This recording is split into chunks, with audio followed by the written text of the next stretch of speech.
السلام عليكم ورحمة الله وبركاته. صاحبيال meel kasto aad joogtaan maalin wacan baan idin leeyahay kusoo dhawaada Yasma Yasin channel. Haddii aad horey noola joogtay fadlan like tan ugu caawi, haddii aad nagu cusub tahayna kanaalka subscribe ka noo saar si aad uga faa'iidaystid muuqaalada aan soo gudbino ee ku saabsan culunta caafimaadka iyo dhammaan wax walba oo la xiriira caafimaadka aadanaha, barnaamijyo iyo casharo iyo dhammaan muuqaalo wacyigelin oo aad ka faa'iidi doontid in badan. muuqaalkan maanta waxaan jeclaystay inaan idinla wadaago siyaabaha lagu kala qaadi karo cagaarshowga.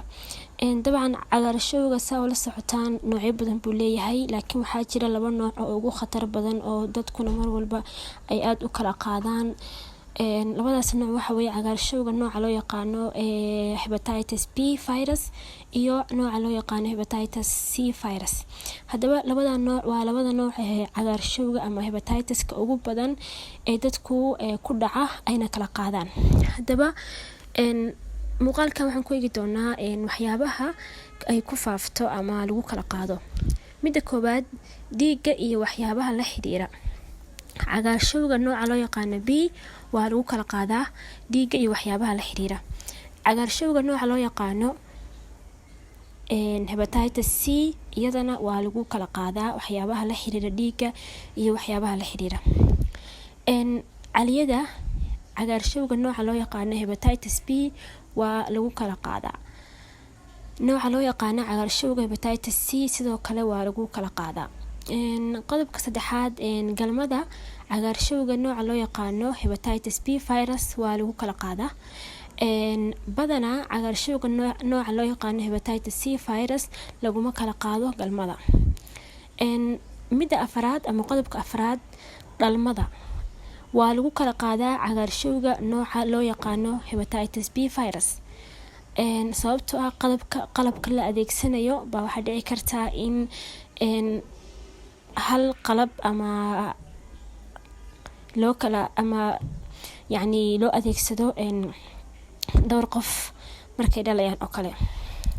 hepatitis C virus nooca loo yaqaano ama cagaarshowga nooca loo yaqaano sida badanaa laguma kala qaado dhalmada iyo waxyaabaha la xiriira. ka hortaga hepatitis B virus ama cagaarshowga nooca loo yaqaano B waa laga hortagi karaa, talaal ayuuna leeyahay. cagaarshowga nooca loo yaqaano hepatitis C virus wax talaal ah ma lahan, iska ilaali waxyaabaha uu ku faafo.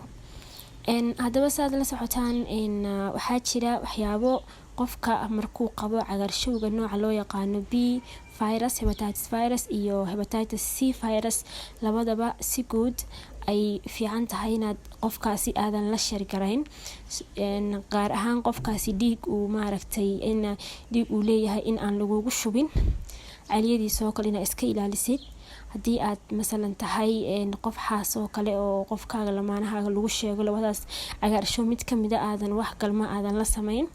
sidoo kale dhalmada waa meelaha ugu badan oo lagu kala qaado, sababtoo ah qalabkii hooyada lagu dhalinayay baa laga yaabaa hal qalab in hooyooyin badan lagu dhaliyo, sidaasna ay ku kala qaadaan iyadoo qalabkii aan waxba waxa jeermiskii laga dilin ama aan la iskarin gareyn. haddaba muuqaalka intaas ku egyahay waa muuqaal aan ugu talagalay baraarujin iyo wacyigelin. badanaana cagaarshowgan B iyo C dadkeen aad buu ugu badan yahay, dadkuna ma fahansana. waxaad arkaysaa qof cagaarshow qaba nooca B iyo C haddana wax kasta ay uu la wadaagay dadkii kale, marka dadkuna kuma baraarugsana, qofka laftarkiisa uu xanuunkan asiibana kuma baraarugsana. marka cagaarshowga nooca loo yaqaano B virus talaal buu leeyahay, 3 dhibcood oo talaala buu leeyahay. magaalada aad joogtana waxaan jeclahay inaad ka heli doontid isbitaalada ku yaala. fadlan haddii aad awoodid soo talaal si aad uga badbaadid khataro badan oo caafimaad oo jiri kara. muuqaalka intaas ku egyahay, fadlan haddii aad ka heshay laagtan ugu caawi, haddii aad ku cusub tahay kanaalkana subscribe ka naga ilaawin, la sii sheer garay asxaabta iyo familkaba. assalaamu calaykum waraxmatullaahi wabarakaatuh.